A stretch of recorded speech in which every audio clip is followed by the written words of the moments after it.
let me tell you something. Shit makes the best fertilizer. You gotta be comfortable with being shit. This is like one of those things where you put your headphones on and there's a slight delay between what you're saying, but the delay is like a minute.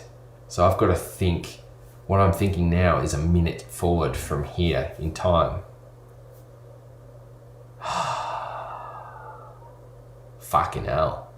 How do you even do this? You can't even be interactive because the shit that you're seeing, and there's 31 people. What the fuck are you guys doing on a Saturday night that you're tuning into this rubbish? Maybe I should, hey, hold on. Actually, no, I don't have, I'm ill prepared. I have nothing prepared right now.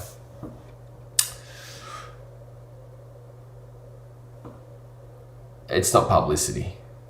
Inline setting, yes. I probably should have made it public before I actually, before I went for this.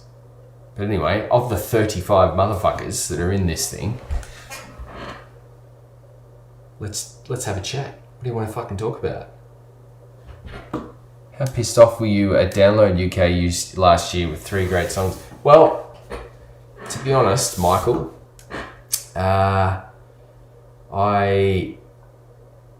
started getting pissed off, and then I thought, there's no point, because really, when you're faced with inevitability, one way or the other, all you can do is accept it, and then just make the best of the situation. And that's what happened. And you know what? It was fucking great. We had a good time. It sucked that we traveled that far and didn't get to play longer, but it was completely out of our control.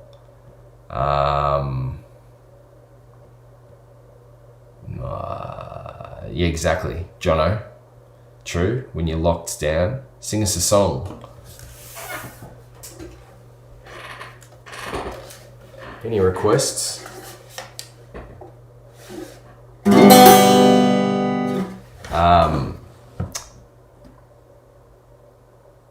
We will, you fucking druggo. We will put Red on Spotify eventually. And the album hopefully will be starting to drop this year. It's done. It's just there's all this other shit going on in the background. It's I'm really happy with the new album, to be honest. It's different to anything we've done before, but it's still kind of us, and can't wait to get it out. In fact, I'd love to just go, here you go, fucking suss this out, but unfortunately that's not how it works. Play Brazil's samba. You know, I've actually drunk a bottle. I will be honest, I'm a bit pissed, so I don't think my fingers are actually working.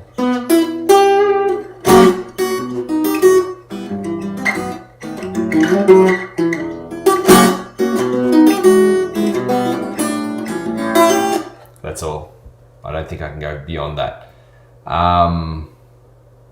Teases some riff from. No way.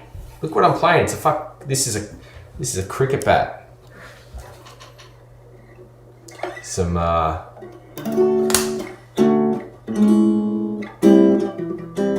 what is that song?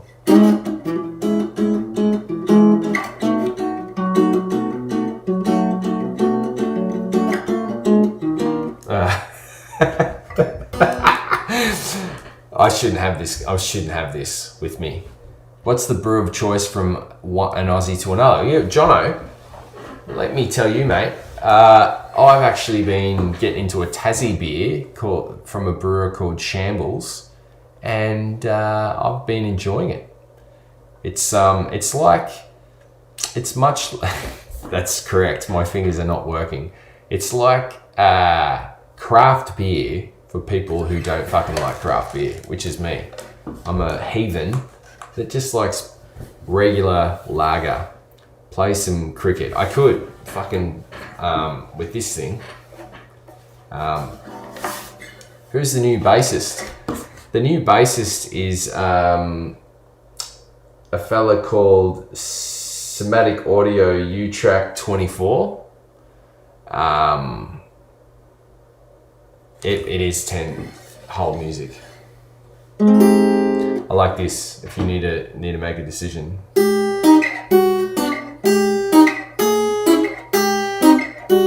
And you gradually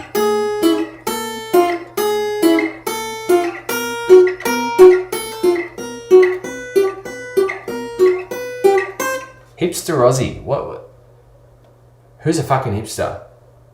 If you're ever back in Newey, I'll have to shout you the Foghorn Brewery. Well, I'm always open to that. And I'm always open to Gossip's Wine. Amy. What's the last video game you played? Well, I'll tell you something, Miss Lopez. I have bought this new controller called a Frag Chuck from Germany, and what it does is enable me to use my mouse, and it's half a fucking Xbox controller. So I get to have the sort of left-hand thumbstick for movement, which I find way more superior than a keyboard. Now, anyone who's a PC gamer will be like, fuck you, man, shut up. But I find the fluidity of movement with the thumbstick is much better than sort of doing the side business. And then you've got the mouse, because what I think sucks about the Xbox controller is trying to aim with your thumb to get an accurate headshot. It's not as easy as if you've got a mouse. It's like your whole hand just going bang, shoot that fucking guy over there. So I thought there's got to be, no, Foster's is not Australian for beer. Nobody drinks coronavirus. Nobody drinks Foster's beer, except people who are overseas. The first time I had it was I was in London, and I was like, this is shit. So yeah, Frag Chuck, mouse, thumbstick. I'm hoping to have superior fucking skills there. Yes, exactly. It is, Michael. I think it's the answer. And I just found it because I'm like, surely someone's like going, I want the mouse and the Xbox controller, a blend of the two. Because I know that just playing Halo Reach on Steam, my sniping was like 10 times better using the mouse than trying to fuck around with the controller. But my movement with the controller is way better. Foster's brewed in Canada. It could be. I think they probably brew it in multiple territories. And the thing is, beer is heavily reliant on the water from that particular region, much like chocolate. If you eat a Cadbury Kit Kat, Nestle, Kit Kat in the US, tastes shit. Something weird about the milk that they put in there. Whereas it tastes awesome if you go to, like, I find chocolate tastes good in any Scandinavian country, tastes good in Australia, but like shit, like regular lowbrow chocolate tastes pretty bad in America. I'm sure there's good quality shit, but just the basic stuff, I don't know, I think it's got something to do with the milk. Played any Warzone yet? No, I have not. I'm trying to get onto Borderlands 3 and haven't succeeded yet because of time. But Halo is my game. I've got Counter-Strike, and I have what was the other one? Battlegrounds, but I haven't been able to get them to work because I'm running boot camp on my iMac Pro and then flicking over to Windows 10. Powdered chocolate in the USA, that could explain it. It just doesn't taste the same. There's something weird about it. Yeah, 38. There's 38 fucking people here. I have no idea what this experience is like, but I do know I think there's literally a minute lag between what I'm seeing you type and how I respond. So that's quite a long time. I have a fucking frog in my throat.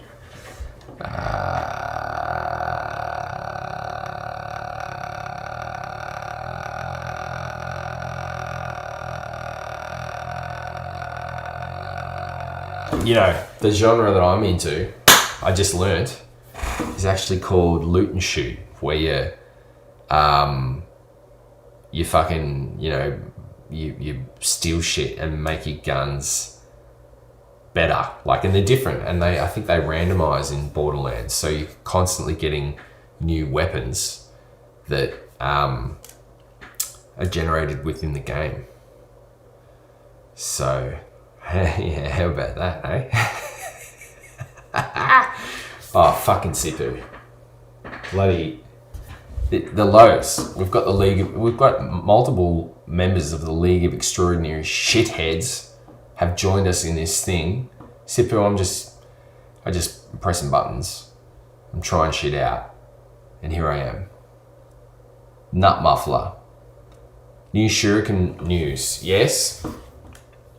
Jason Wolf. There is. So basically what's going on with the Shuriken is I've got 4 models. None of them have Variax technology. Why?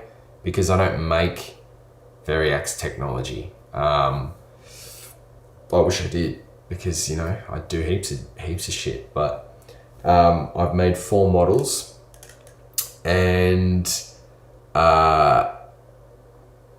those 4 models are kind of modern. Sort of, I've got 2 headless, 7-string, 6-string. The 7-string is, you know, multi-scale. I've got 2 headstock models, but with contoured tops, so they're like carved top. I've got a multi-scale 7-string again, and just a normal 6-string. And I've just been back and forth doing the research and development on the right hardware, like what bridges to use, how to sort of make the best instrument possible for the most affordable price to the consumer, and doing it completely differently, going completely direct as opposed to through retailers. So hopefully the value gets passed on to the customer. But yeah, I hope to post some news about that soon.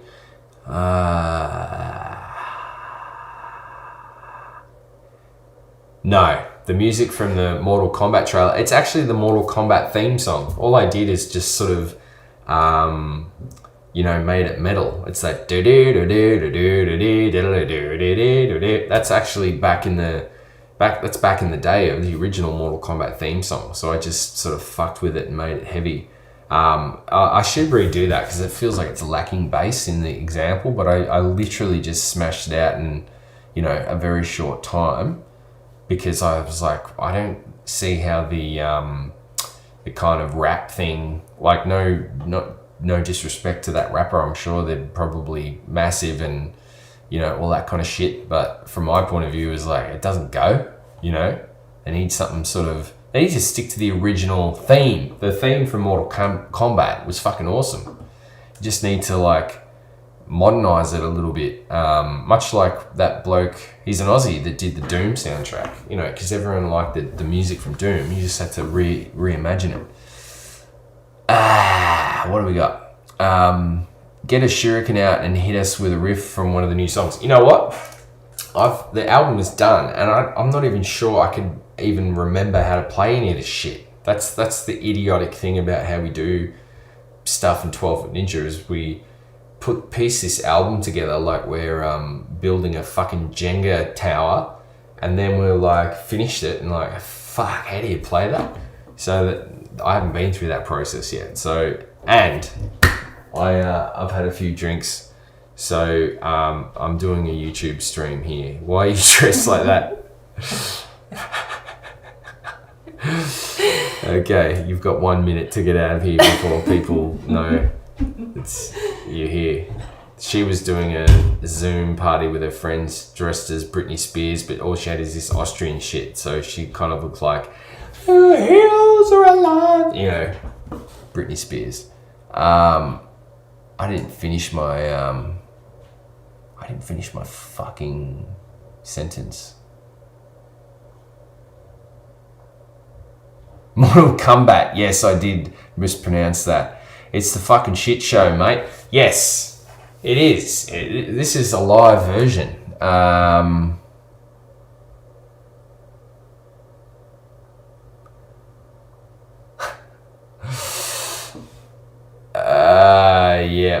Yeah. You just saw her. Because I didn't want to do the. She's gone. It's past. I didn't want to do the Britney Spears fucking house party thing because as much as I admire Britney Spears for her sprinting ability, you know, she's faster than Usain Bolt. Fastest human on earth, Britney Spears is. I don't know if you fucking guys knew that or not, but she's a very fast sprinter. But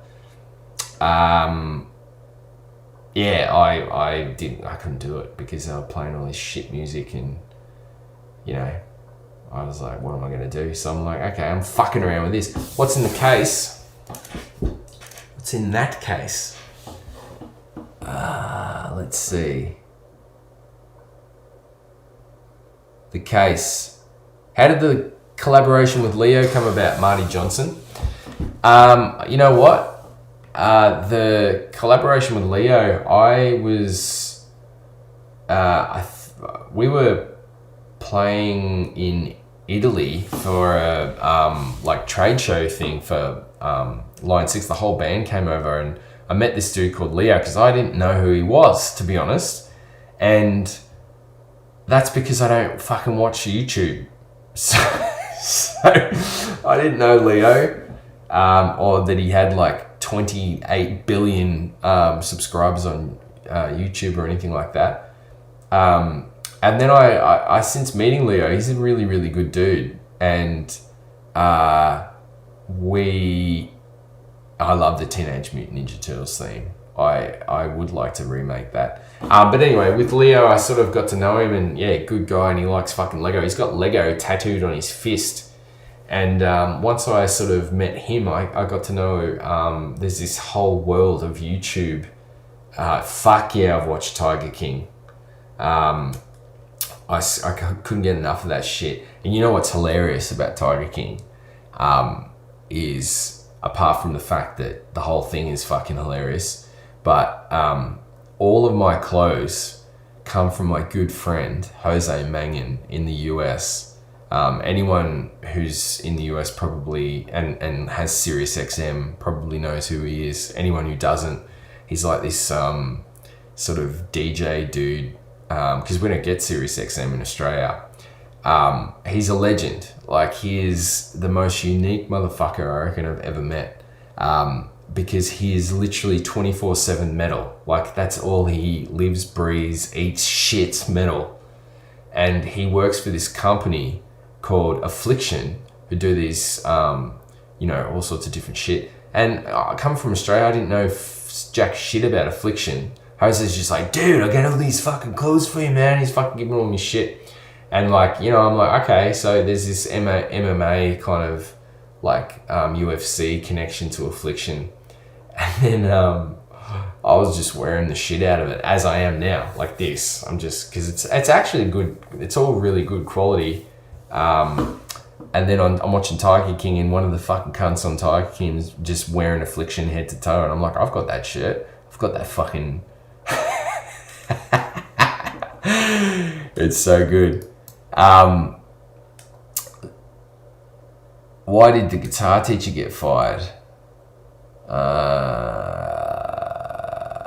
I don't know. Nathan, why did the guitar teacher get fired? Is this a joke? Oh, because he was caught fingering A minor. I didn't say that. I just read it. Yes. So Affliction, Tiger King, 100%. But in Australia, nobody knows who it is. So it's from my point of view, it's just good quality shit from my really good friend. I don't have any other like connection to like whoever the fuck wears this brand otherwise. So I don't give a fuck. Where's Carol's husband, Jason Wolf? Well, you know what? I believe Carol fucking waxed some sardine juice on him and he got eaten by a tiger. I think that part's correct. Is it okay to give you a rubber hand to sign? Yeah, of course. I'll sign a rubber hand. We're bigger than AC/DC. In height, maybe.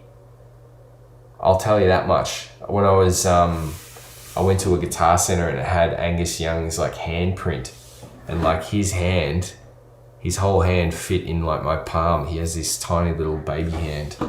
But fucking good band. Clown Dolgan, but Ozark is no Banshee. I haven't got into Ozark. I haven't actually put it on. Hard Quiz is good. I think that little bloke is the redheaded guy. He is quite funny. That's an Aussie show. But yeah, you got to keep typing shit so I get the delay. Otherwise, we're just gonna have a moment where I'm just like,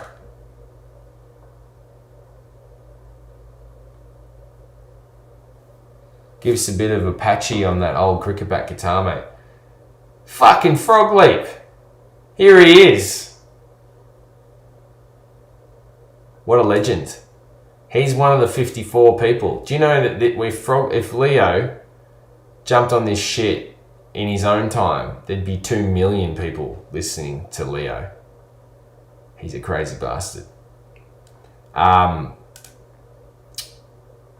Final Fantasy VII Remake. I never got into Final Fantasy. I don't know why that is. Greetings from the Netherlands. You got to do Ozark. Okay. I can do that. I didn't really like Arrested Development, to be honest. I'm sorry. It's probably going to offend people, but I felt like it was kind of like too many zingers, like it was like watching Naked Gun or something. I don't know, I'm sort of into slightly different humor.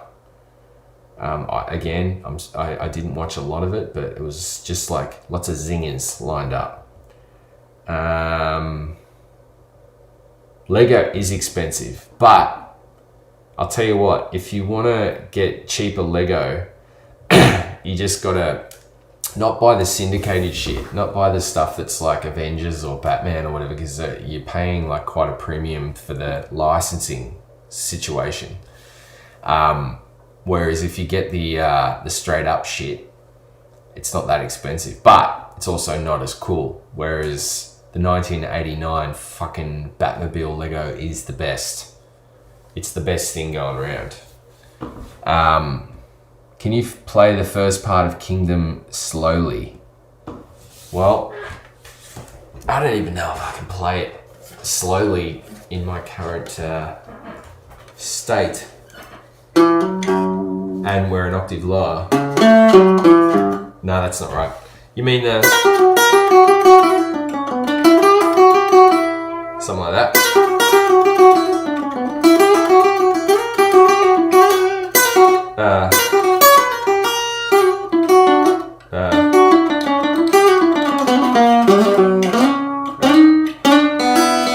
Something like that. Is that slow enough?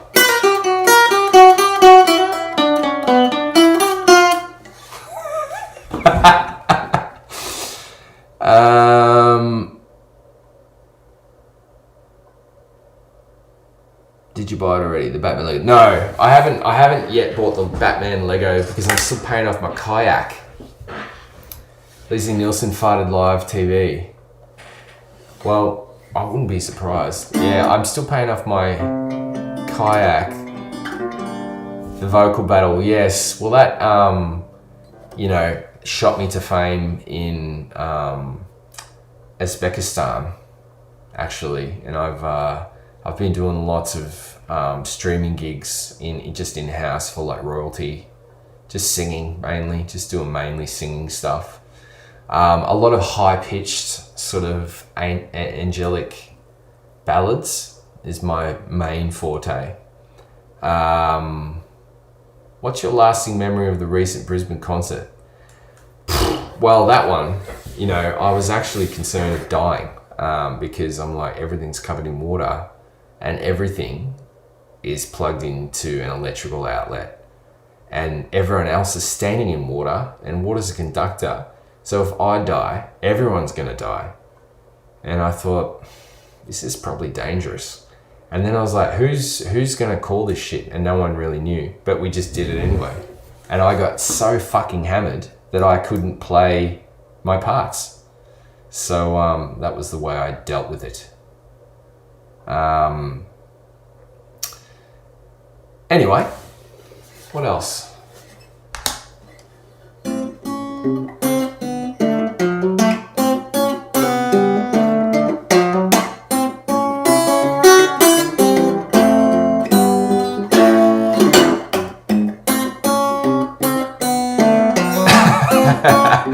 Sifu, actually water is an insulator. Yeah, well, you're probably right. What did I say? Conductor. Yeah, I don't know. I don't know what I'm saying. Any insights to new music video? Shitloads of stuff to parody. Yes. Fucking oath. There's shitloads of shit to parody. And Ro watched Platform on Netflix, and he said that Rose said it was disturbing, and he's fucked. So I was like, I'm not watching that, because if Rose like, I said, should I watch it? And he goes, I wouldn't recommend it, because he was in the middle of like his brain fucking pretzeling in his own skull, and he knows. Like he told me that I think we went to a movie to watch some fucked up horror movie where the whole movie was just a fan. Like at one of those rotating fans, and they'd stuck a camera on the fan to try and film ghosts in the house. So the whole film is just like this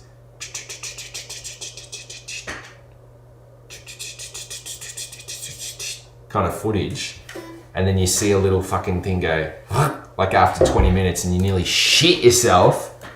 So no, I haven't watched Platform, because Rose into all that weird shit, and I'm like, this is probably going to be disturbing, and I don't need much more to tip me over, you know what I mean?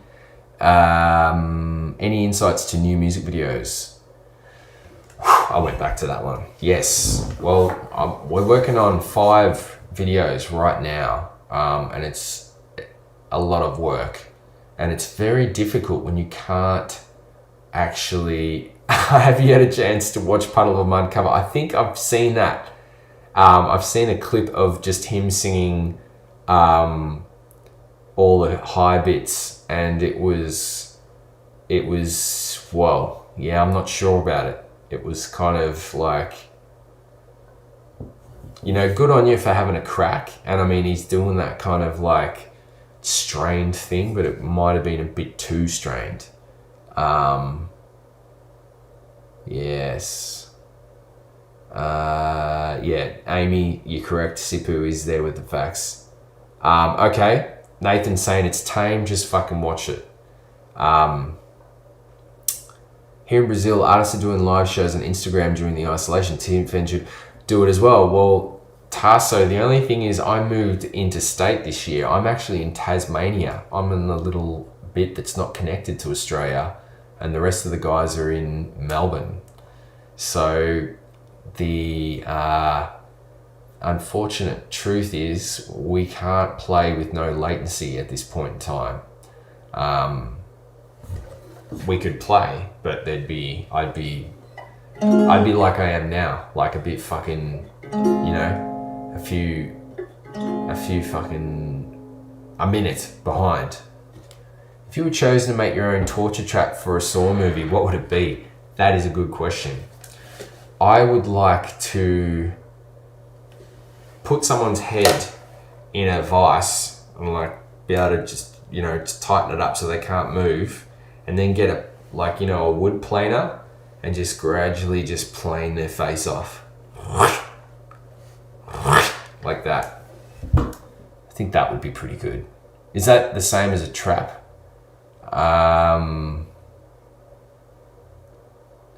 Is it meant to be real time, this shit? Oh, actually, we're catching up. Sing the Taz theme song. I don't know what the Taz theme song is. Taj Mahal Lego set. You know, Leo, it's ambitious. All I can say is you've just got to be like Gandhi and don't eat any food and just build the Lego and it will happen. That's what Gandhi did, apparently. You know, just drink lots of strawberry milk, get your strength up. That's all you can do, mate. And you've got that fucking wicked space now. You could get all the packets out in separate parts and not have, you know, just have total peace. One day I'll come over and we'll build Lego together, mate. Potato peeler on their shins, yeah, that would hurt. Would you rather fight a Teenage Mutant Ninja Turtle or a Komodo dragon? I think I'd rather fight a Komodo dragon because if they get hold of you and bite you with their, you know, their viscerous saliva, which is full of bullshit that will kill you, I reckon, I don't know, they're kind of like this. Like when they move, I reckon you could kind of get one up on them. But a Ninja Turtle, you know, we talking like the 80s, 90s cartoon turtles or the new big fucking humanoid Michael Bay turtles? Either way. Go to Fiverr and pay someone to build it. That takes the fun out of it, sippo. You gotta fucking build it yourself. Yeah, you can't go blindfolded with the legit things. I know Misha, I saw him building the Millennium Falcon and he fucked something up and I think he had to go all the way back. Art Mesh is real time. Tasmanian. What do you drink? Well, tonight I drank a bottle of wine, some whiskey, some very good whiskey. Tasmanian Hellyeah's Road, I believe it's called. And then I had some gin with Aperol. Jump right in it, get a wood planer and plane their face off. Yep, it's a good place to start. What's your favourite Tassie band? You know what, BHL Guitar Technologies, I don't really know. I don't really know. Maybe recommend some Tassie bands and I'll check them out. I would love to do a Lego collab with Leo, but I'm afraid if we did it, Leo would lose 50% of his 8 billion followers because no one else would give a fuck.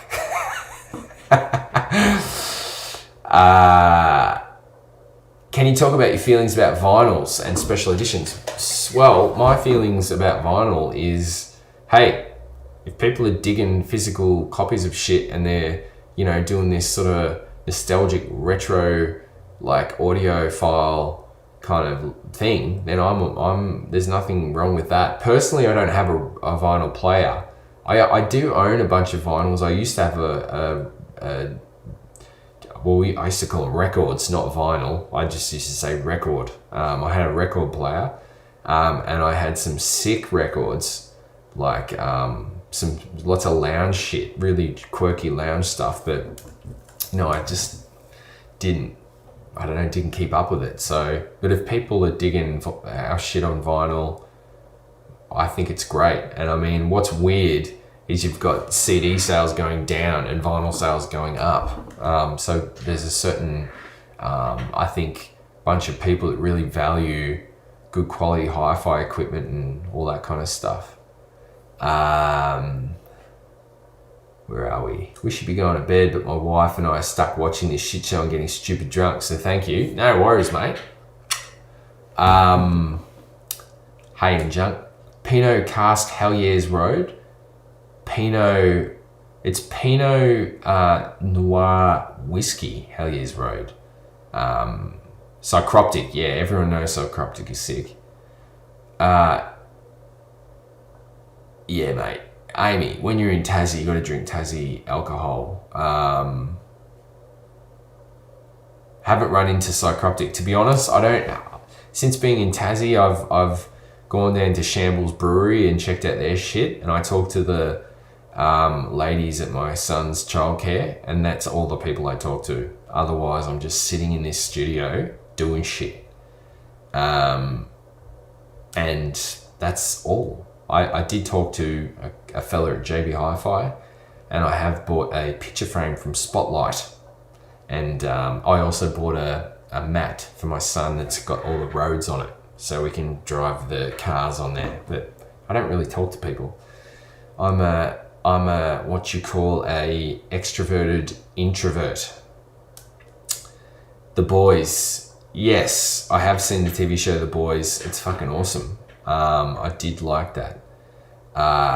I like buying music direct from the artist. Places like Amazon, iTunes, and streaming all take their cut rather than my money goes direct to the artist, which was more ways to do it.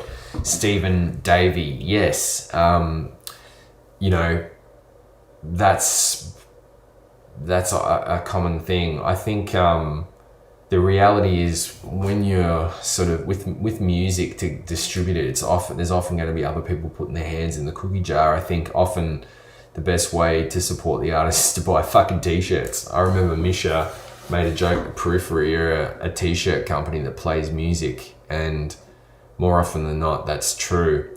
I think though that can't be misconstrued as not taking the music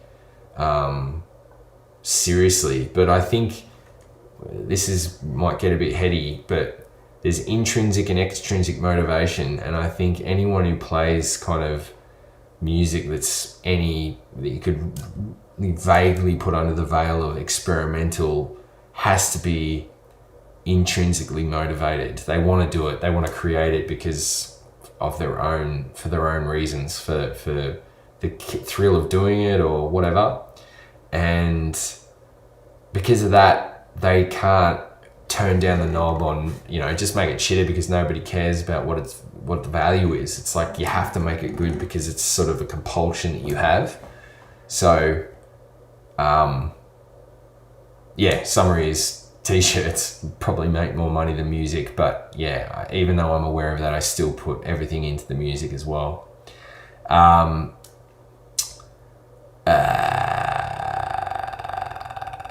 What do you think of The Who? Don't know them. HU. Buy merch from what I understand.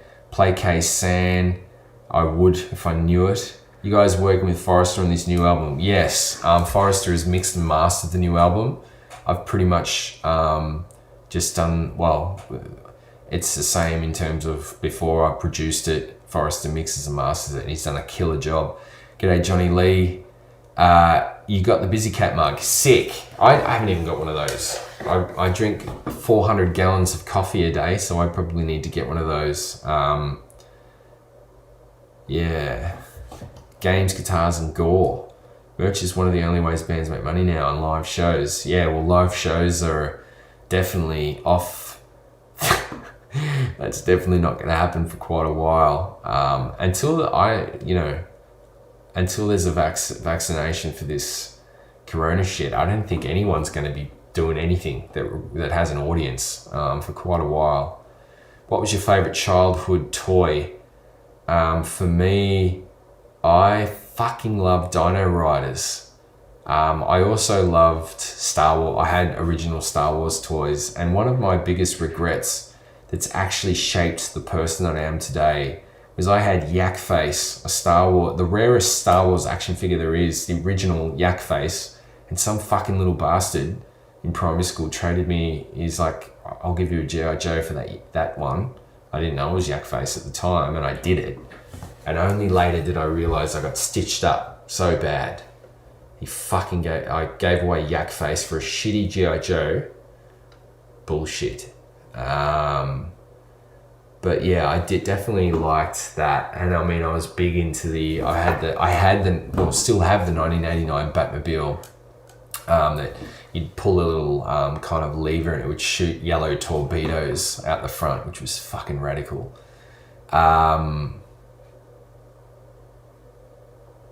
What gave you the idea for the Sick video? I've watched it at least a couple hundred times. So the Sick video came from, I think, just thinking of the most cliche kind of tropes with horror movies. Like, there's always a fucking old guy you know, a weird old dude that pops out of the bush, and he's, you know, he says something foreboding, like, don't go into that fucking house up there. You know, I'd turn right around if I were you. And, you know, the people ignore his warning and go in there anyway, and, you know, shit hits the fan. That, I think, is like a classic horror movie trope. So I had this mask, and I thought it would be hilarious to kind of have the band do a team building exercise, and I would be the old man, and also kind of play out this scenario where I was teaching them a lesson that wasn't clear, even to me, at the end. So we had quite a lot of fun doing it. It was a long shoot and we did it way out in the bush at Strathbogie in Victoria, and Russ, I'll never forget Russ just spewing, like, we had this sort of leaf blower rigged up to fire minestrone soup, so it looked like he was vomiting, and it was just all going into his clothes, and it was like 3 a.m, and he was freezing, and I was laughing my ass off in that stupid old man mask. Yeah, that was a lot of fun. I bought all your albums and the tablets, wanted to support you lads best I could. Thank you, Stephen Davey. The Who Mongolian medal with the throat singing. Yeah, that's sick, Michael. I have seen that. I actually, before 12 Foot Ninja, I played in a band called Flow, and the singer used to do a lot of that throat singing. He did the Tuvan harmonic singing as well, and just would whack that in. It was unbelievable. Why you're sitting with your headphones? Because I've got my speakers off because my son's asleep in the next thing. So just instead of it blaring, all you can hear is me talking. If you're producing this stuff to this point, fucking kudos, man. 12 Foot is some of the best produced stuff I've ever heard. Thanks, mate. I appreciate that. Production, yeah, is kind of what really took over for me. Instead of focusing on guitar, I kind of jumped over to production at some point. Mum's dildo. I know what that means. A lot of bands doing live streaming shows, kind of cool. Yeah, I mean, it would be cool. I'd love to do the live streaming thing, but I'm in another state, and we're currently isolated from the rest of the country. 12 Foot Periphery needs to happen. That would be cool. One day we'll tour with Periphery again. Biscuits, the scene at the end is sick is the best. You know, I don't know exactly. Well, that was kind of improvised, really. That's something I say often. Yeah, I don't know. I buried the Ewok village in my mum and dad's old back garden, and then she gave me all the Star Wars toys.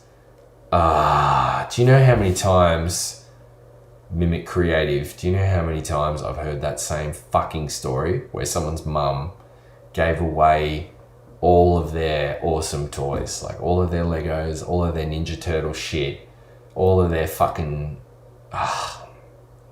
Star Wars. It's painful. It pains me. You have to like give your mum a caveat with your toys. Don't fucking give this away. Lock it down or take it with you. Keep it. Look after it. Yeah, I hear you, man. But that's why, I've talked to Leo about this. I lost a lot of my Lego to my nephews, and when I got it back, I went out of my way to restore all of it, and I found all of the sets. I identified all the sets I had. I bought all the pieces from the internet, and I put everything back together, and it's all in a cabinet, every single Lego piece I ever got. And that was kind of a massive OCD nostalgia attack that I had. You were the one guy not at the bar. Yeah, sometimes I go a bit like isolated after shows, and I just want to sit by myself and rock back and forth, just lick the carpet. 2-part question. In case I missed the memo, what's happening for a bassist now Damon left, and can you say why Damo left? Well, we've decided we're not going to use a bassist. We're just going to go pretty much the same as Animals as leaders and Periphery in the bass department. And Yes, it's actually we did Download Festival in the UK. We did a little European tour without a bassist, and it worked really well. In fact, the band was sounding quite good because you got a lot of control when the parts you put them in the track. And some people don't like track. It's totally reasonable, but if 12 Foot Ninja didn't use track, I couldn't bring any of my production. Like, I produce all the music and I write like orchestral parts. You can't fucking bring an orchestra every time you want to do that, you know what I mean? So, and with the bass, there's a lot of different, it's not just bass, it's like, it could be upright bass, and then there's synth bass, and then there might be electric bass, and it's sort of changing quite regularly. So this gives me a total outlet to bring the production live, and it's sick. So that's kind of where we're at with it. Why did he leave? I think it was kind of difficult with Damon. He's got a full-time job, a kid. It's hard to sort of balance the demands for band, and yeah, I mean, we in the end we kind of mutually agreed that it's super difficult to make a decision like that, but it sort of just wasn't going to work, which sucks. But it's also, it would be weird to replace him, so that's another probably reason why we don't really want to. You reprogram my mind to play using different tunings. Different tunings can be great, and I mean, I think it's breaking out of any kind of paradigm with guitar to look at it completely different. One of the big problems I think with guitar is when people learn guitar, the very first thing they learn is like, someone says, you're gonna play this chord, it's called D, and you put your finger here, and you put your second finger here, and you put your third finger here, and you get your pick, and you play it from the 1, 2, 3, the third string down, and that's called D. And you don't know why it's called D, you don't know what you're doing with any of your fingers, and I think it's a massive limitation to the instrument. And everything gets built around shapes. So you start to see, all your pentatonic kind of positions. You see them as shapes as opposed to notes, formulas, or flavors, or whatever. So messing with that, with the tuning, is I reckon key. Where are we? Andy Guitar Barker, Hey Stevic, Sipu, Master of the Universe. Yeah, He-Man was sick. And one of the things that's really rad is that fucking He-Man, the Toys That Made Us series on Netflix, where they talk about how He-Man eventuated. It was like they built the show because of the toys. That was really cool. The shark guitar, I think, was someone Russ knew. I think we put a word out to people online who's got the worst, ugliest, shittest fucking guitar in the history of the universe, and someone messaged and said he's got this shark guitar, and we saw it and we went, that is perfect. And we did think about you can buy them online, but they're actually weirdly expensive, so we didn't do it. Would you rather sound like Jar Binks for the rest of your life or Siri? Siri, 100%. Jar Binks, I feel sorry for the actor that played Jar Binks because would have just copped so much hate. And he was just probably stoked to get a gig. And imagine getting that gig. You're like, I can't believe I've got a role on Star Wars. And not only that, it was like the first movies that came after the original trilogy. And then he ends up being the most hated character in the history of the fucking franchise. So I feel sorry for him, but I'm also like, Jar Binks as a character, I think has become, at least I've seen it pop up in the business world as a term to describe when bosses have too much power and there's too much fear from people who are kind of lower on the hierarchy, the hierarchy, to actually challenge ideas, because there's no other rational explanation how Jar Jar got past the Wicket Keeper. Why didn't anyone say, out of all the people involved, that fucking frog duck thing with the floppy ears. It sort of talks like a Jamaican. Yeah, it's a bit on the nose. It's not really that cool. But no one said that. So, you know, Jar Binks syndrome is when there's too many people pumping up the tires of whoever's in control. Bass can carry a lot of noise. Nothing more. Lol. What turned me out of the band? Does Rose still have the shark guitar? Sorry, Cobra Coffee. No, yes. I've got this. I'm getting a bit hoarse here. Have you considered doing videos on individual Lego sets and restoring them as an ongoing series? Yeah. Well, I mean, the thing is, the Lego thing. People tripped out over the Lego thing. They were like, Stevic, you're a fucking freak. Like, I can't believe that you care about Lego that much and you put them out in the sun and did the UV treatment and stuff. But hey, I guess I'm a fan, an adult fan of Lego, an AFOL. But yeah, I mean, once I sort of restored my childhood set, I do have a bunch of shit sitting there that I could continue with, but I've kind of completed my mission. So now I'm just kind of into getting the specialty sets, like the 1989 Batmobile. That is the next on the list. And Leo, I don't know if he's here still or not, but he has bought some shit hot sets, and I'm jealous. But yeah, I'm still, like I said, my income has been fucked and I'm still paying off my kayak. I bought this kayak and all this gear. I bought a fucking knife so I can fight sharks. You know, I'm still paying that off. Have you ever thought about being a comedian? I reckon being a comedian would be the most frightening experience ever, because it's sort of, I don't know. For me, I just like talking shit. I don't know if I could actually structure it into some kind of cohesive comedic thing. Will this be up on your YouTube channel to rewatch? I don't know, Matt. I'm not sure if this is... You tell me. Everyone else, anyone on this chat, in 1 minute's time, respond to this. Should I leave this up or should I just fucking delete it? Because I have no idea. Do you use amp sims and do you have a favorite? I'll tell you what, Hooligan74, I've been using the Neural DSP models on this last album, and I'm super interested in the Cortex. I think it's going to be a fucking radical product. But only thing you do is reading messages and talk. You can hear yourself without them, don't ya? I don't know what that means. Funkaholic. He-Man is supposed to get an updated live action movie soon. Yeah, I saw that. I actually watched, I rewatched the old He-Man, and it's so shit. It's good. It crossed the line. You know when something is just so bad that it becomes awesome? I think it kind of did that. Should have messaged the U2 guitarist for worst guitar.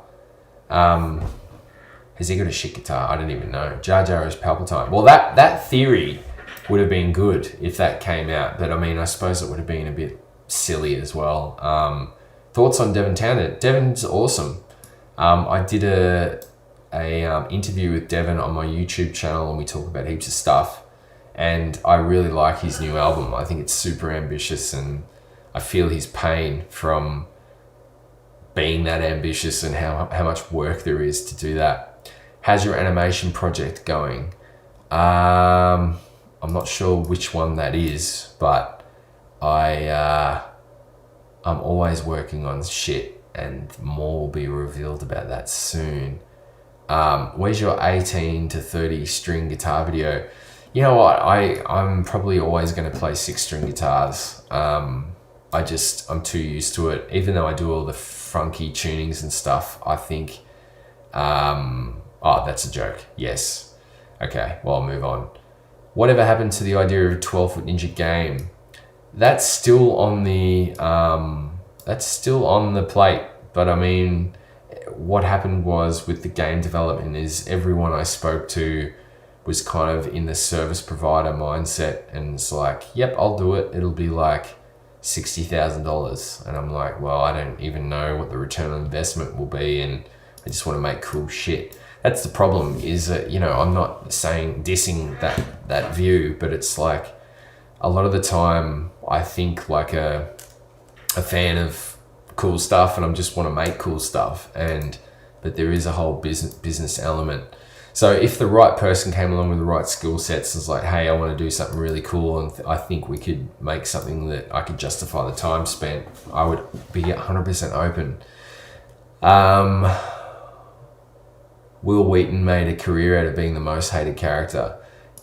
Yeah, well, I suppose he was kind of like the Gary Stew or whatever, the Mary Sue equivalent, the male equivalent of the Mary Sue in Star Trek, like the perfect person. I think that's why he was hated. But I guess, you know, did that really only kick in when he started doing cameos on like The Big Bang Theory? I'm not really familiar with it, but yeah. This guy's hypnotic, thank you. They rip on Gungans in Mandalorian. Bill Burr kills it. Yes, Bill Burr does kill it. And what's funny is he's just Bill Burr, but he's like a fucking bounty hunter guy with a crazy gun thing coming over his back. I thought he was awesome. Loved The Mandalorian. I thought it was really good. Ben has music. How would you rate Ben Davies at being Ben Davies on the Ben Davies scale? Well, on the Ben Davies scale, I would say he's at least a 6. Leo, I can't believe Leo's here. You know, Leo, let me tell you something about Leo.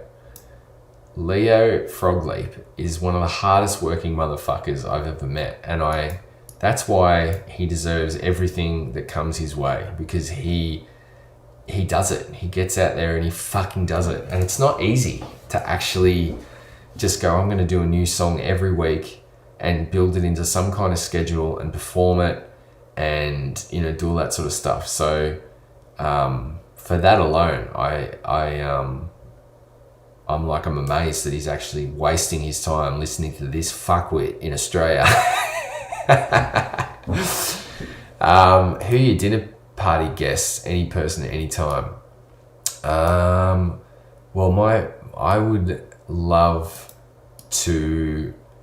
would absolutely love to meet Ricky Gervais, Larry David, Mike Tyson, Shaquille O'Neal,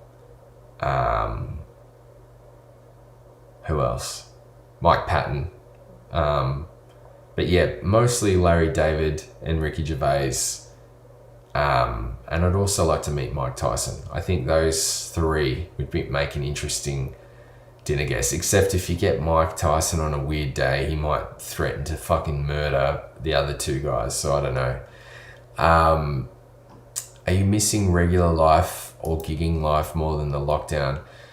Well, in a way, I think I'd be missing it if I was at the point in the album part where I'm like geared up to play shows and then that was just taken away. But right now there's so much other shit that I can be doing in the 12 Foot Ninja project that it's kind of treating it like a bit of a blessing to have the bandwidth to focus on that and not kind of simultaneously prepare for the live side. So I feel for all of the artists that, you know, like I think even Devin Townsend might have got fucked by all this situation because he may have bankrolled things and then the carpet gets ripped out and it's not covered by insurance, you know, it's just a horrible situation. So I'm grateful that I wasn't really there. I keep my Lego sets in a IKEA glass cabinet, like a display cabinet, because I went through a period where I had my Millennium Falcon and X-Wing kind of out in display, and it used to just get caked up with dust to the point where kind of fucked it up a little bit and I had to pull it apart and clean all the bits and stuff. So now I keep it kind of locked away in more dust proof. Leave the live here. Leave it up always. Leave it. Okay, so we're there. I want to show my kids Stevic actually replied to me because I have nothing else. That's sad. It's so bad it's good. Yes, I don't know what you're talking about, but it could be this and that would be perfectly appropriate at the same time. All you need is a middle zone and a spider combo. Tone City. Too right, mate. Now you're in Tassie, you should jam with Alistair Howard. is Alistair from Psychroptic. I'm not sure. I don't really know many people's names and stuff. Kevin Smith to be working on him. That's going to be sick. I haven't heard Devon's podcast. I'll have to check him out. Did you see Puddle of Mud's cover band girl? It's come up a couple of times. Obviously that wasn't a good move for Puddle of Mud. I think it's not garnering the response they perhaps would have liked, which is, I don't know. Again, Jar Binks shit. How did they not hear it and go, you know what, dude, maybe don't do that. But anyway,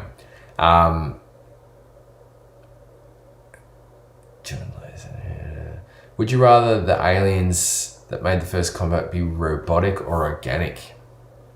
I think I'd rather them to be robotic, to be honest, because if they're robotic, I think that, and they're super superior because they're making contact from another fucking planet. So, you know, they you can safely assume they're much better at technology.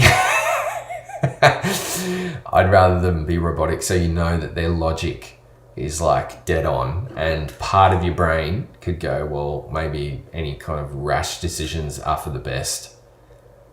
I don't know if that's the right answer. Hey Stevic, is there any genre in the new album that you never used on previous albums? Yes, Tarso. There's quite a few that haven't been done on the previous albums, but I don't want to talk about what they are because I feel like that will spoil the surprise. Leo is amazing. He is amazing. He's a fucking good bloke. His cover of Feel Good Inc. is my daughter's favourite song. That's good. I think when you're a good person, good shit happens. Yes, I've been here for over an hour now. I don't know when this will end. I guess I'll have to decide at some point. Join his Patreon. You become a member of the league. That's right, I do have a Patreon, and there is a league of extraordinary shitheads. And it's become quite a cool thing. Is it wrong that you're one of my 10-year-old's favourite bands, especially since it's your film clips he loves? No, it's not wrong. It's awesome. I think it's actually fucking really cool. It's great to think that young folks get into what we do. I think it's good because if you're like me and have a short attention span, it changes enough that you can stay kind of interested. Has Tiffin's artistic lyrical inspiration ever taken anything from H.P. Lovecraft, or would you ever want something psychological, horror, cosmic, or horror orientated included? I can't say it from that reference specifically that I'm aware of. I mean, Nick may have written some lyrics with that. I'm not sure of all of his stuff, but yeah, I mean, a lot of the themes, you know, interestingly, the last album, like Outlier, I think was heavily centered around mortality and kind of like coming to grips with time, you know, that kind of idea. Whereas I think this album is heavily centered around more, I guess, social media and kind of de-evolution, if that's the correct word. And yeah, just getting lost in all of that stuff. You need to re-upload the Spicky Sporach vids. Yeah, I've found them on a hard drive somewhere. Maybe I should. Do you watch Rick and Morty? Fucking oath I do. Rick and Morty is the greatest cartoon on television, in my opinion, at the moment. And I'm thoroughly looking forward to the second half of the new season, which I think is coming in May, early May. And all of the old TFN clips back in the day filmed at Hydra. Yes, we did a lot of filming at Hydra Rehearsal Studios. Pete there is been an epic supporter of the band. He's a great bloke. If any of you guys are from Melbourne and you need somewhere to rehearse once this fucking Black Mirror episode ends, then go there. In response to Puddle of Mud shit show, 12 Mingen needs to return. Yeah, that would be fun. You know, I'd love 12 Mingen to return, but I think the other guys aren't as enthusiastic about it as I am. For some reason, I love doing that sort of shit. Do we have a release date for the new album? Sort of, but no. Not really. What are you doing? What are you doing? I'm doing a YouTube live stream. Still. So yeah, all these people write messages and I just talk in response. Is the Britney party still going? Yes. Okay.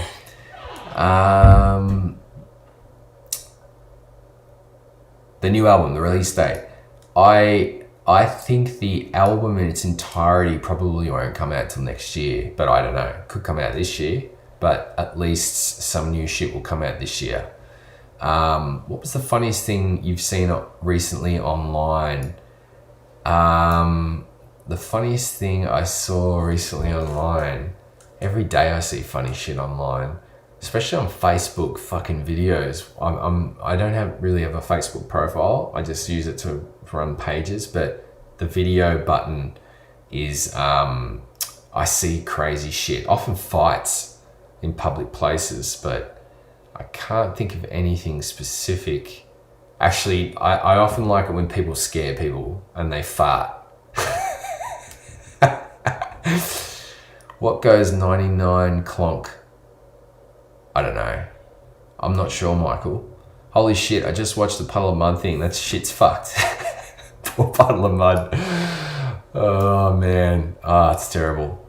I'm so happy. My hero answered me 3 times. Well, man, thank you for saying I'm your hero. My kids love your music, mostly videos, because they're hilarious. They wanted you to know. Thank you, Aaron. And I hope to keep making hilarious videos. Nowadays, bands play to a metronome. What will happen if you turn it off? Are people still able to hear each other or themselves? Well, we're one of those bands that play with a metronome, and I know there's division in the camp, especially if you listen to Dave Grohl or who's that guy on YouTube that's actually really good? He does fucking, what the hell's his name? He's got grey hair and he's trained his son to have perfect, his son is like this epic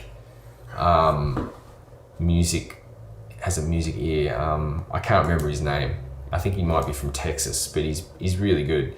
Those folks are particularly against clicks and, you know, playing to the grid and stuff. But for me, with 12 Foot Ninja, and I think a lot of bands like Periphery, I bring them up again, or anyone who plays technical stuff, would agree that it enables you to take your home production. Rick Beato, that's it. You're right, Rick Beato, yeah. Those, like Rick Beato's a fucking gun. Like I bought his book, and I think his musicianship and knowledge is super good. And he's one of these guys that you should, you know, check out his channel if you haven't. But I've heard him talk a lot about bands using click, playing a click track and, you know, really locking everything into the grid in Pro Tools and all that sort of stuff. And he's dead against it. And I've seen the doco with Dave Grohl and the Foo Fighters, and he's not into it either. And, you know, I think with certain styles of music, it can suck the life out of it. It can sort of, you know, having flexibility and fluidity in time can actually add a kind of emotional content to music, and you can lose that if you're really stiff and stuck to the grid. But for the shit in 12 Foot Ninja, for me, it's like it kind of we have to do it. Like, it's just, you know, because a lot of it is like I'm programming string parts, I'm programming keys parts. I did get real strings and horns on this new album, but there are times where I'm using a lot of synths and all that kind of stuff. And because I'm not a great player, I can't really play keyboard very well at all. In fact, I would even say I can't play keyboard. I program things, and to program stuff in and do it not to the grid is kind of complicated. The more more complex the parts get. And then it becomes a slippery slope, because if you got that stuff, you know, super in time, then, you know, it's a ripple effect. One thing we did do on this album is no guitars were edited. Well, in saying that, they were all edited, but they weren't, like, nothing was chopped and moved or whatever. We kind of just let it play. So it's got more of an organic kind of feel with that. But horses for courses. It's whatever you're fucking into. From my point of view, I'm definitely not against people who play with click, and I think it's only a problem if it becomes like a crutch for not being able to play or something. But I mean, personally, I don't really think that's a thing. I've heard the hamster thing before. Where are we? Hang on, I've lost my place. Puddle of Mud. Sorry guys, I'm trying to catch up to where we are. Am I excited or worried about the new Batman movie? I don't know how to explain it. I'm kind of reluctantly optimistic, maybe. I want it to be really good. I've been super disappointed with everything after the Dark Knight trilogy because I think Christopher Nolan did an extraordinary job in kind of reimagining the whole Batman franchise in such a cool way, and like tapping into the Dark Knight graphic novel, and like I'm a massive fan. Like I've got this Hot Toys. This is the only thing I've got.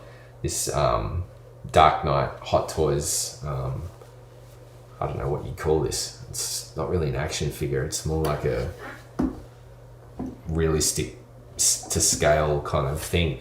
But I mean, I think it's a lot. Like it was super. I thought the Joker was kind of very interesting. I enjoyed the movie. I liked the kind of premise that that Joker character could have set the template for future Jokers. I can't remember the name of the guy from Twilight. Apparently he's, quite an accomplished actor, and, hopefully he can bring something to the role. And, you hear a lot of positive reviews about it, but yeah, I mean, it's going to be difficult to kind of rival or parallel or even equal the Christopher Nolan trilogy. So for that reason, I'm sort of not holding my breath, and I'll just try and enjoy it as a Batman movie. But yeah, I don't know. Again, if that's answering your question, thanks so much for replying. No worries. It's all good. I'm not sure whether this is fucking fun to watch or or what. And the first however long was just me not making any noise, so I apologize for that. Would you ever do a live jam to your music and go through how you came about certain sections? Possibly. Yeah, I have thought about doing some things like that to try and explain my approach to different things, whether it's writing or recording or whatever.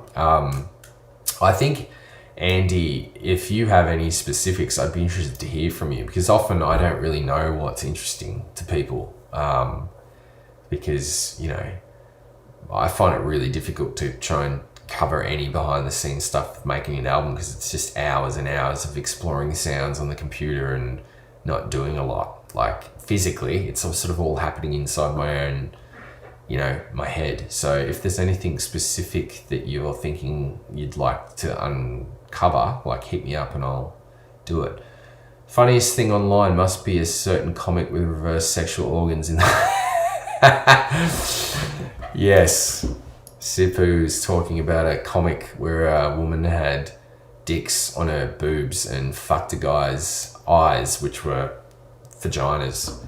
Yeah, that was full on. If you like funny Facebook vids, Viva La Dirt League is a good one to check out. All right, Dean, I trust your recommendations. I will. If you guys considered adding a new bass player or just covering Damon's when you decide to come back, no, we're not going to get another bass player. It's after midnight, dickhead. Are you a night owl or permanently exhausted pigeon? I'd say I'm a permanently exhausted pigeon. I'll never forget when you guys got on stage at LA and started with a story about wet gear. No, I can't even imagine what that was about, but yeah, it wouldn't surprise me. Rick Beato, yep. See, that's how much lag there is, or I'm a slow reader. Last game you finished was Limbo. Fucking loved it. Limbo and was it Inside, I think, by the same developer. Really cool. How much did Faith No More influence what you do? Michael, I'll tell you something. Not much. I was more like, I'm a huge Mr. Bungle fan. So I dig Faith No More and totally respect them. But for me, it was all about Mr. Bungle. And yeah, I mean, my Faith No More knowledge is really, I listen a lot to Album of the Year and probably, what's the one with the barking dog? Fool for a Lifetime. What is it? I can't remember the name of it. The one with Digging the Grave on it. That one was, those two I probably listen to the most. But Mr. Bungle stuff, I know their catalogue quite well, apart from all the demos. But the 3 albums I've listened to quite a lot. So, it changed my view of music, basically. Did you get into Red Dead Redemption? I've seen it, and I've seen Sipu's got this fucking curved screen. I've seen screen caps, it looks amazing. But yeah, no, I haven't actually played it myself. David, love you, Stevic. Thanks, brother. What you've done with Variax is insane. Yes, I appreciate that. And I'm always looking to push guitar tech, so I'm currently working on that too. Clown, whatever you feel like, dude. I don't know, Michael, what you're saying. Okay. My feet are still cold. I'm already wearing socks. Any solutions? That's a tough one. I'd say anything you come up with there will probably fix that. You need a heater. Is it a collaboration between the band for lyrics? No, it's not really. I think in the past, Nick would write a lot of the lyrics for this latest sort of album, probably the previous one with Outlier. Like, I've contributed quite a bit to the lyrics. I taught lyric writing at university for the last 5 years. I finished up probably a year ago. So there's a whole kind of, there's a whole theory behind lyric writing that is fascinating. It's heavily, I guess, influenced or created. The theory or the methodology or the pedagogy or whatever the fuck you want to call it has come from a fella called Patton out of Berklee School of Music, and he is just a lyrical wizard. So a lot of his methods I've adopted, and I'm thinking about adding a tier on the Patreon to kind of work with bands on their lyrics, because it's something that it's easy to do when you're not writing them, if that makes sense. Once you kind of understand the principles of how lyrics, like some of the tools, it's easy to apply them to other people's work versus apply it to your own. Because when you're writing lyrics, you often kind of imbue everything with your own emotional kind of value or subjective interpretation or whatever, and it can be hard to kind of sort of jump out of that and look at it objectively. You need triggers if you didn't have a backing track, and even there you need to be timed. We still use like Russ is triggering a lot of shit with his SPDSX, so like we're using a combination of track and triggers. What's your favorite metal band of all time? From Tasso, I would say a huge influence is Meshuggah, just from the point of view that I think they completely changed modern metal. Like they absolutely took kind of syncopation and rhythmic exploration to a level where it's almost like anything you do is kind of derivative of Meshuggah in some way. And I think for that, they are true innovators. So I think I'd say they're probably my favorite metal band of all time. I don't listen to a lot of metal, but Meshuggah are shit hot. Thoughts on Nick Johnson? As a guitar player, I think Nick Johnson's fucking great. I don't think I've met him before, but he's super accomplished player. Brucey, yes, Brucey made an appearance. Found out the only reason I'm scared of cooking is the sizzling sound because I cooked with headphones on and I didn't cry. In fact, I wasn't scared at all. You need to get your feet warm. Mink's rule, I reckon. Where did I go? What works of art have really made an impression on you? Miss Lopez, you asked some very insightful questions, might I say. I can't remember the name of the artist, but there's a piece, I think it's called Grief, and it's like a picture of this sheep kind of protecting its dead like offspring, and there are all these crows waiting around to eat the offspring, and the sheep's kind of crying out. You see the mist in the cold air.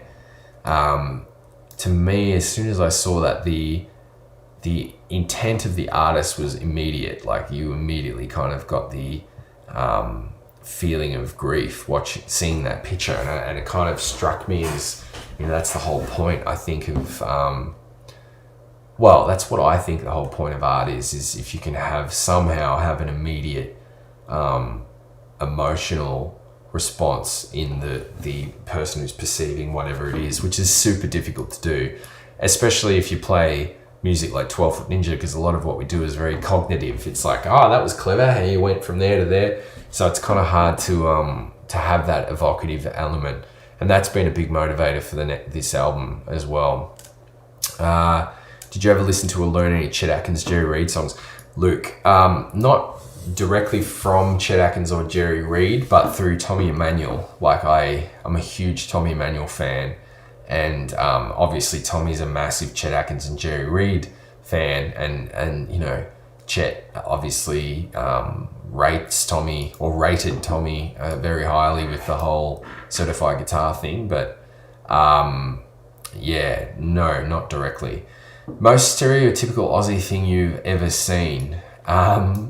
Well, I think I see the stereotypical Aussie shit all the time, because, I don't know how I would actually break it down. How would I break it down?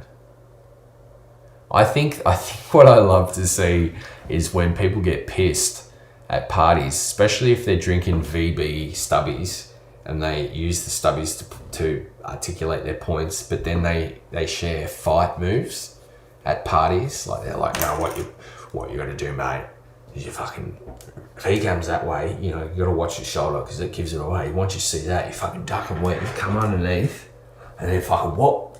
Like, I love that sort of shit. And the other blokes, I love that. Imagine if you had one stomach in each knee and you felt sick. That would be shit if your stomachs were in your knees. I guess you wouldn't really be into wakeboarding.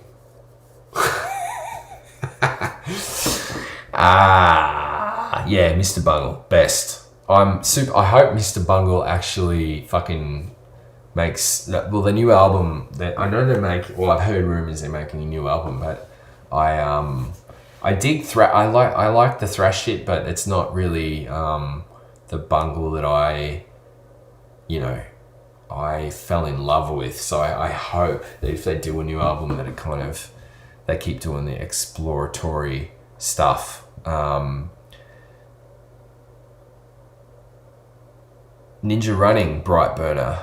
Yes, that's an old track. I think that's been just chucked in the bin. There's a lot of Ninja songs that, in fact, more songs that we write than we release just get thrown in the trash.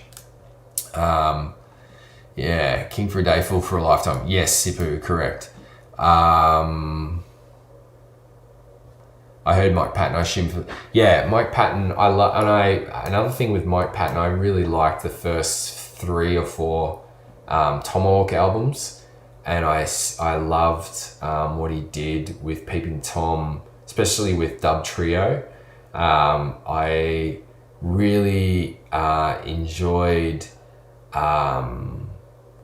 some of his other shit. He did it like, I might have been Faith No More in the Booyah Tribe back in the day, and the Booyah Tribe were playing with spinal cord bass straps and stuff, which was sick. But yeah, Mike Patton, as an artist in general, anything he does is particularly cool. Some of his things, more recently, I'm not as much into, but you know, he's a prolific dude who's always pushing the envelope and never really trying to repeat himself, which is super gutsy, because you can imagine a fellow like that kind of, he's coined a whole sort of, you know, he's another one. He's like any vocalist that sings kind of intervallically and, you know, changes to crooning or whatever is immediately branded as Mike Patton. So he's an innovator, you know, a visionary as a vocalist. So it's super hard to kind of escape those comparisons, which just means that he's a mad dog. Like, he's an original. He's an OG, a fucking goat. 12 Ninja cartoon series, would love that. Again, it's just a matter of paying people enough to do it.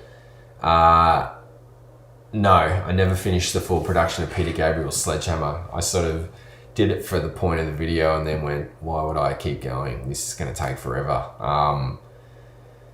Haven't played the Shadows Die Twice game, but I have seen it.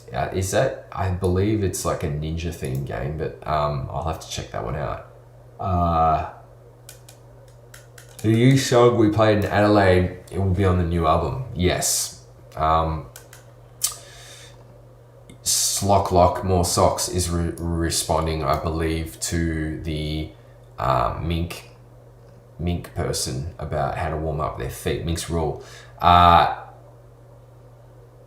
can't believe. What's your favorite guitar? Where are we?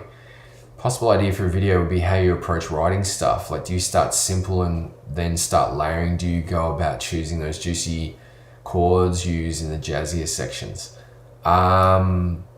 It's Pablo. I wish I could give you a set kind of formula, but I think the key thing is to really look at everything in the simplest form possible, and to understand the relationship between the chord progressions, like, and really, like, I tend to kind of try and think of everything diatonically, and anything that's non-diatonic is non-diatonic, and those ideas tend to have their own kind of rules and logic and stuff as well. So I kind of start there, and then it's really about like a combination of things. Has it got a particularly interesting rhythm or a particularly interesting harmony or melody?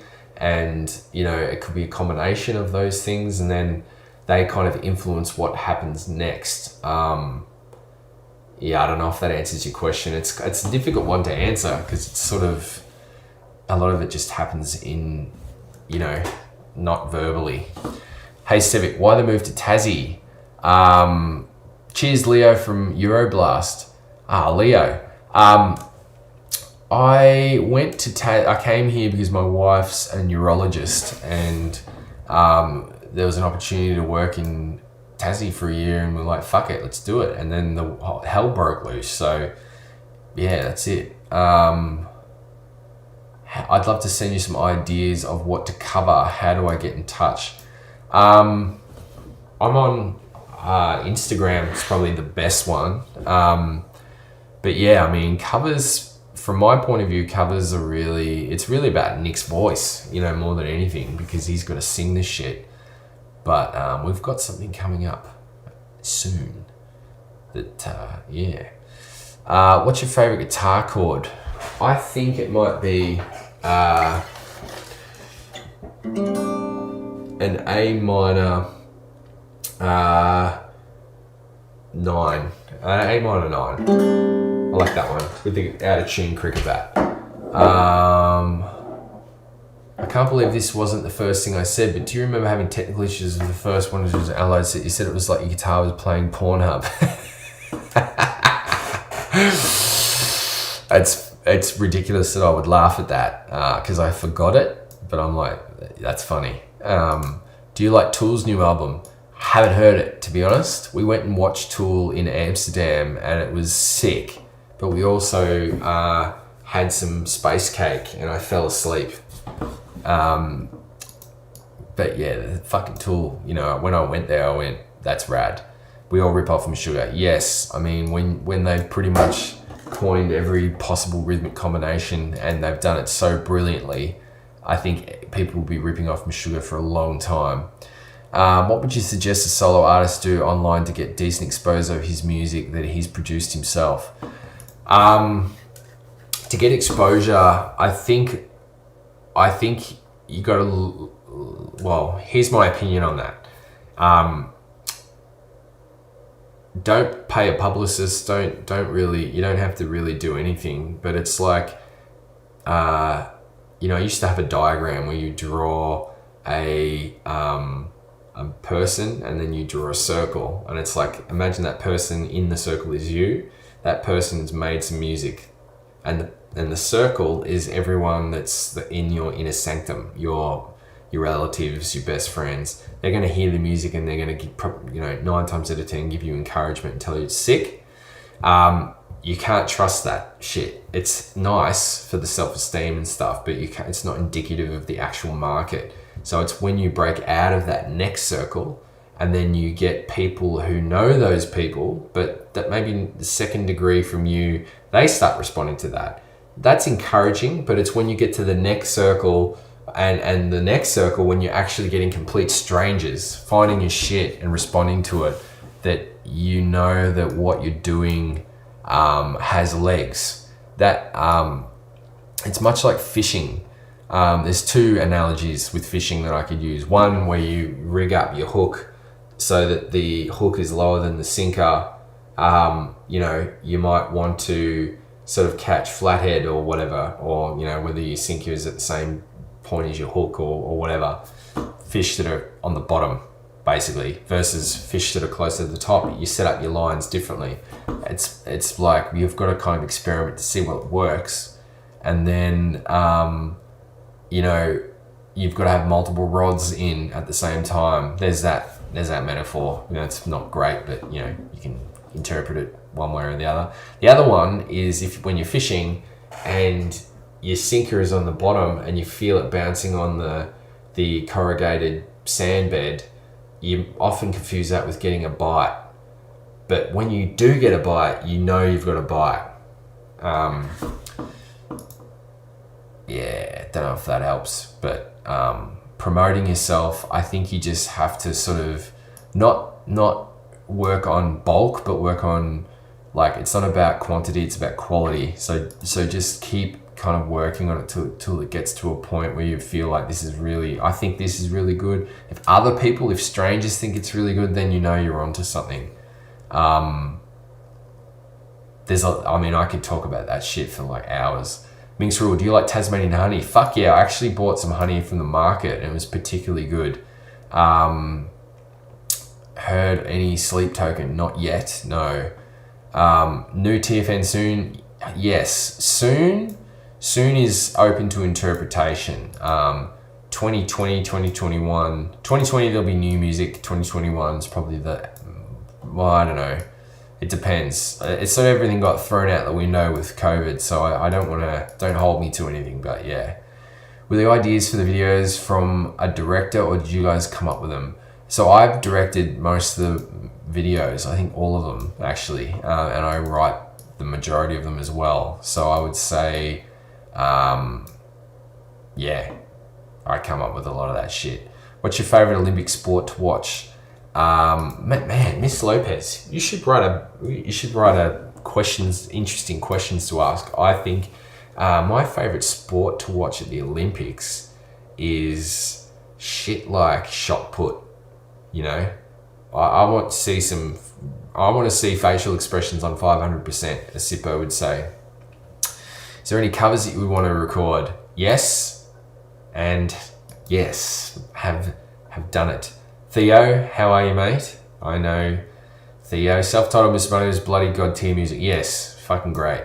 Egg, yep. Can I visit you in Australia? One day, but I don't think it will happen for a while.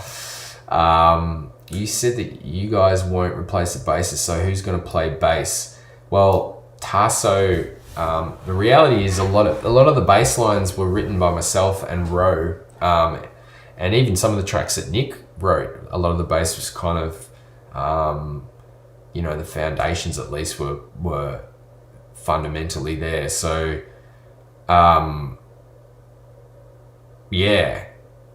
we play the bass, but it won't really make much difference. No disrespect intended to Damon, but that's kind of not how it worked.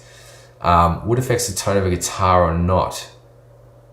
Yes, Funkaholic absolutely would affects the tone of a guitar. I like personally the combination of alder and maple for the heavy stuff. Gives you a good balance, but I'm not an expert on wood. That's why with Shuriken guitars I use Charles Hillier is a luthier in Australia. He's an absolute weapon at matching woods. It's a whole art form. So yeah, what does your ideal breakfast look like? Well, it can come in many forms, but the recurrent breakfast that I have revolves around Tama Valley yogurt, bit of granola, bit of blackberries, bit of blueberries, bit of banana, little bit of Tassie honey. Fucking get that into your gob. Sorry, this is Bruni covered. Is any rough release date? No rough release date. It's sort of in a state of flux, but we are working on shit. It's just we've got to It's boring. I can't really. If I told you, you'd be like, that's fucking boring. I'll keep it mysterious. What's in the case? Well, that is a Shuriken SR270 with the maple top, and that is my Taylor acoustic guitar. It's a fucking beautiful guitar. Anyone who wants a beautiful guitar, check out Taylor's. What's your favorite type of pajamas to wear? Well, I don't really wear pajamas. I just rock some, I've got some Star Wars cotton boxes. That's it. That's my vibe. And clothes. Affliction. Because my friend Jose, he fucking hooks me up. And it's good quality shit. And all the people on Tiger King wear it. So if they're wearing it, it must be... You know what I mean?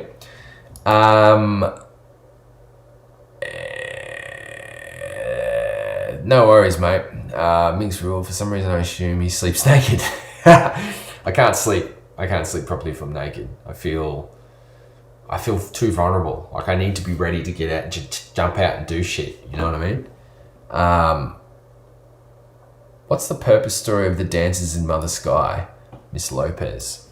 What was the purpose? That dance studio, Samsara, was run by my cousin, and she was the choreographer of that dance routine. And I had this weird idea that the band went through this epic kind of machismo, pulling out guns and trying to justify their manliness, when really they were just wanting to go and learn how to dance. I don't know. It was a pretty convoluted idea. It's just one of the many things. So the idea behind them, I think there was probably more thought at the time, but now it's been a while. I can't quite remember why. Because we had the Dead Can Dance makeup. I think I just had an idea. Yeah, I don't know. Fuck. It's like Ridley Scott. Weird shit happens in space. You know what I mean? Do you like Snarky Puppy? Yeah, they're fucking radical. Great band. Kermit Salter. Cheers. Live loop music, good to go. Repetitive crap. Look, often it can be repetitive crap. Personally, don't hate me for this, but a lot of the time the gimmick of one person whacking down layers and layers doesn't really appeal to me that much. I think it's super impressive to people who don't know how it works. or how to do it.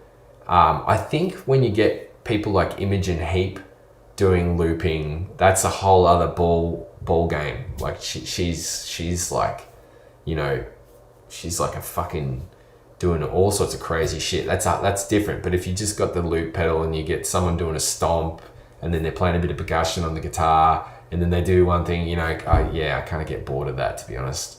But I feel the same about percussive acoustic playing. I think there's some folks that do that incredibly well and it sounds amazing.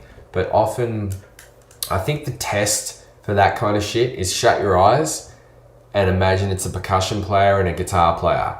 Is it good percussion and is it good guitar? Separately. If it's not, then you're really just responding to the visual thing of someone doing all this and like whatever. Because often I find the guitar playing, you know, the guitar parts are a bit shit and the percussion's not that good. But it's the fact that they're doing the two things together that makes it a novelty. So, again, it's subjective. You know, some people be like, fuck you, man, it's my favorite shit ever. And that's totally cool. Do you believe in trying to do too many things at once? I'd say no, but I do it all the time. Like I've always got so many fucking things on the go. That's partly why the joke of have you been busy came about. Please show us your best sugar face. I don't really have a good sugar face. I think he does that and then his eyes go back like something like that. What do you think about Rash Sultana also? I think you mean Tash Sultana. Haven't heard much stuff, but I mean, bloody hell, she's absolutely kicking ass. You've spoken about tinnitus before. Wondering if you have any tips. I do have tinnitus.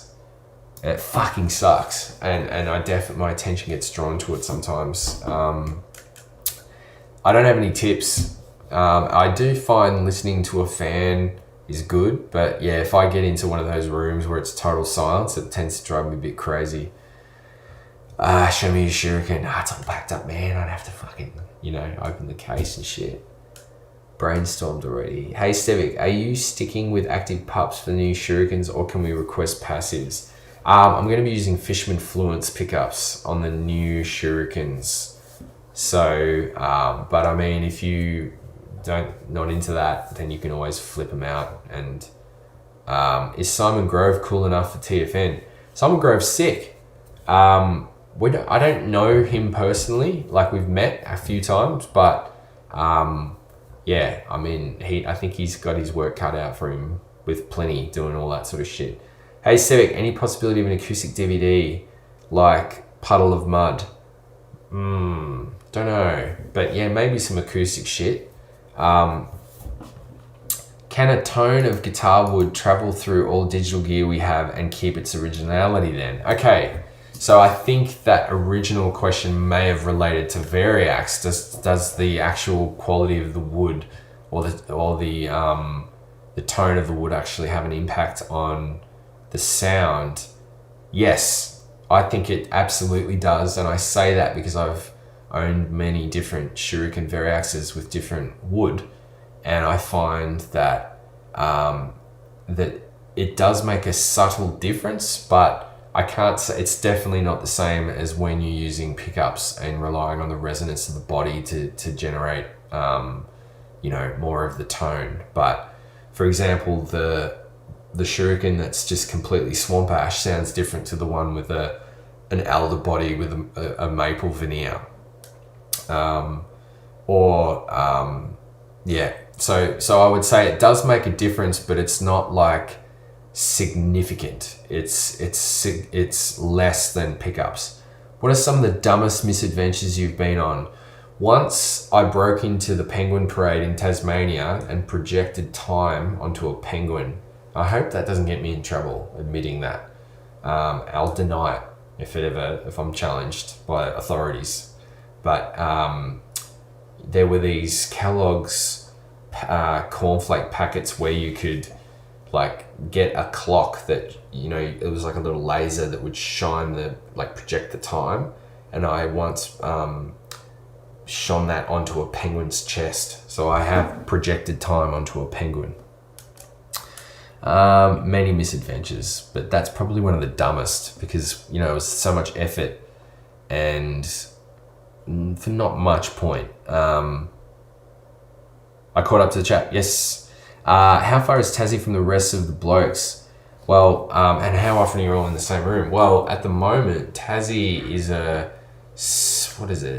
I think it's a 9-hour boat trip. I think, is it 9 hours? 6? It's overnight.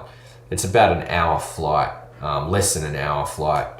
And we're not often in the same room. Yeah, we're quite an antisocial band, but you know, when we get together, it's different. What did your hair look like when you had hair? Luscious. I had very long hair when I was a teenager.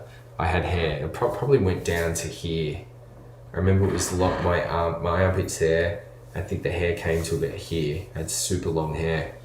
And it was very straight and sort of brown hair. It was good back in the day, but I've accepted the fact that I'm one of those people that's just got no hair. I just shave my head. Interesting question though. How do you like EQ on your clean tones? Okay, I'll come to medicine. I always sort of try and emphasize the middle frequencies of guitar because I think that kind of, that's where guitar sits in relation to everything. And then I'm really remiss to kind of bring bass or treble too far past 12 o'clock either way. So I probably push mids more, and maybe treble a bit more it depends what it is. What is a skill set you have that people wouldn't be able to guess? I'm not sure. I have a lot of different interests and I use a lot of them in the band. So I'm not sure what people know I do and what they don't. So I don't know. Maybe if you told me, what do you know that I do? Yeah, I was going to use EMGs, but the EMG, unfortunately, with the multi-scale guitars and the angling and stuff, the pole pieces didn't line up with the strings. So that was something that kind of found out in one of the prototype phases. So that's why I moved to the Fishman Fluence. But the EMG folks are really good and I like EMG pickups. Watching Tiger King, I gotta say Carol Baskin is a bit sus. They're all a bit fucking sus, aren't they? But yeah, I'd say where did he go? Like, people just don't disappear. And he didn't fucking fly off in the plane or whatever. And they own fucking like human eating animals. So it kind of is not out of the realm of possibility that he was fed to the tigers. Who is the most competitive person in the band? Me. I think I'm the most competitive person, I'd say. And Russ would agree, because when he used to kick my ass at Halo, I wouldn't let him stop playing until I got better and could kill him.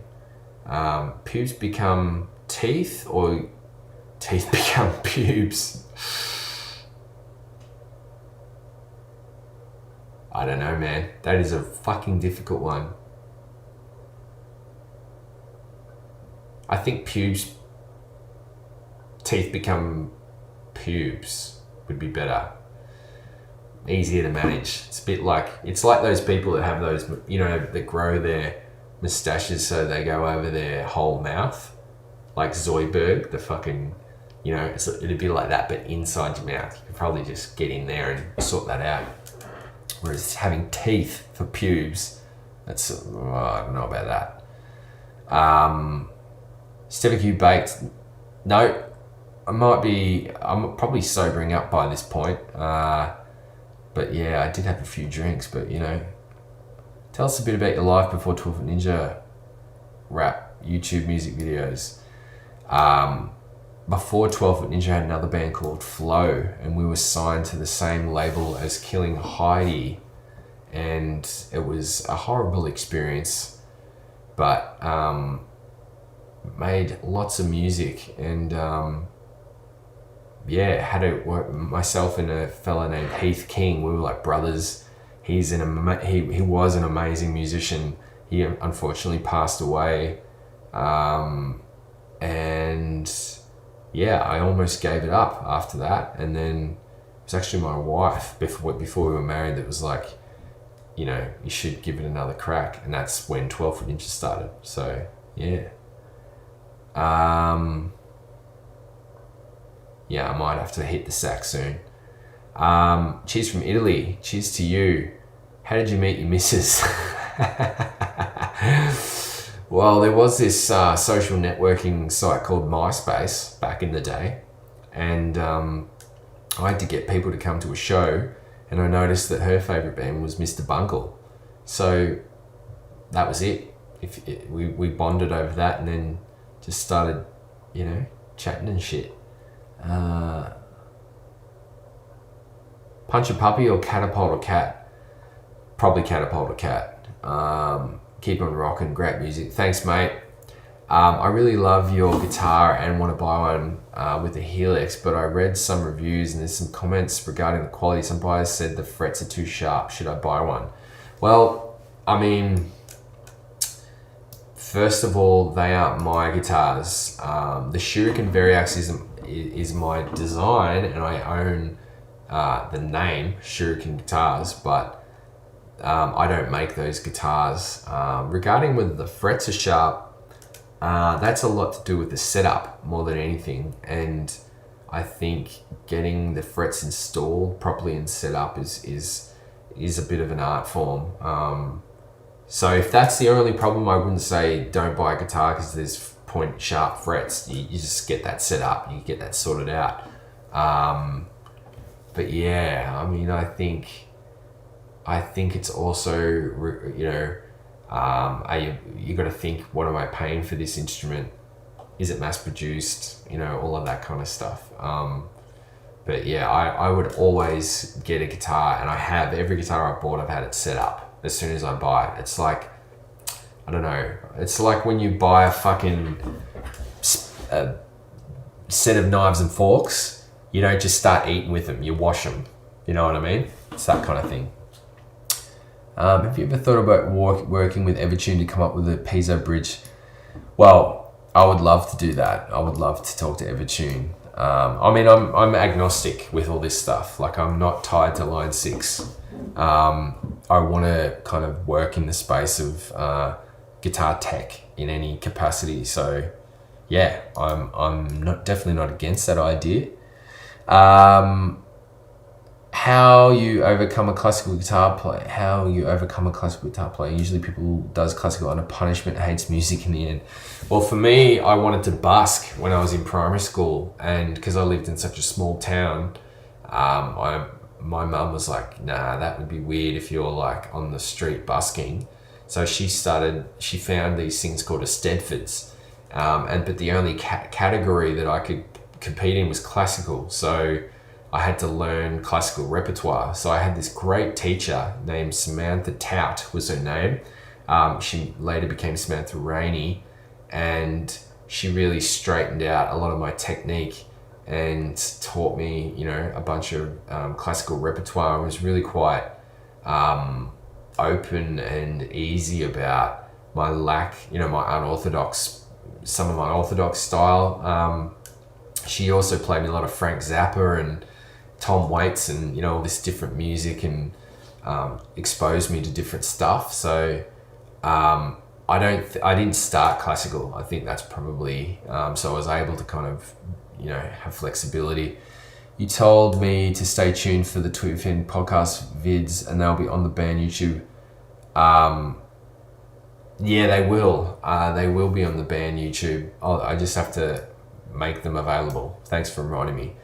Did I see you playing with Delta Goodrem? Yes, I used to play with Delta Goodrem for a few years. Like when her first album came out, I played on that album, Innocent Eyes, I think was the first album. Played on a number of tracks, and then I toured with her around the world for a couple of years. And that was interesting.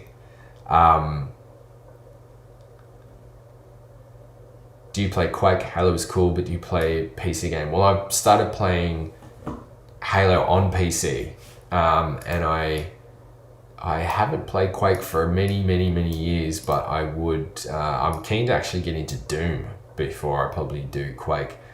New TFM music either this year or next year. Well, this year definitely, and more next year probably. Some tracks this year, maybe. Album probably next. Correct, Michael. Yes. Have you played? I haven't played it yet, but I'm looking like it. Do you like King Gizzard and the Lizard Wizard? I don't. You know what? I don't really know much of their shit, to be honest. I just remember hearing them and thinking it was kind of like I can't. What's the word? My brain's going a bit fucking dull. But you know the like stoner, psychedelic kind of rock stuff, which was really cool. I know they're super prolific and they build instruments and do all sorts of shit. But then they won the ARIA for the best metal, hard rock and metal album, and I did not understand that at all, because there was like Amity Affliction. There was North Lane, a whole bunch of bands that to me would have made a lot more sense. So that's my only experience with King Gizzard, is I don't see them as a hard rock metal band by definition, but I know that they do really well, and yeah, nothing but good things to say about that. Yeah, I'm starting to fucking run out of petrol here. What song are you most proud of composing? I really enjoy Dig for Bones and Manufacture of Consent and Luna, and yeah, there's a bunch really that I was happy with at the time. TP Situation's fine, fucking stocked, easy. But I've been going for 2 hours. Fuck me, that's pretty good, isn't it? If you're tuning in to this after it's happened and you're watching it, I'm sorry. And yeah, you had to deal with that technical shit at the start, but yeah, I guess I leave it up. But hey, thank you for coming and chatting with me and doing this experiment, which was my very first live stream ever. And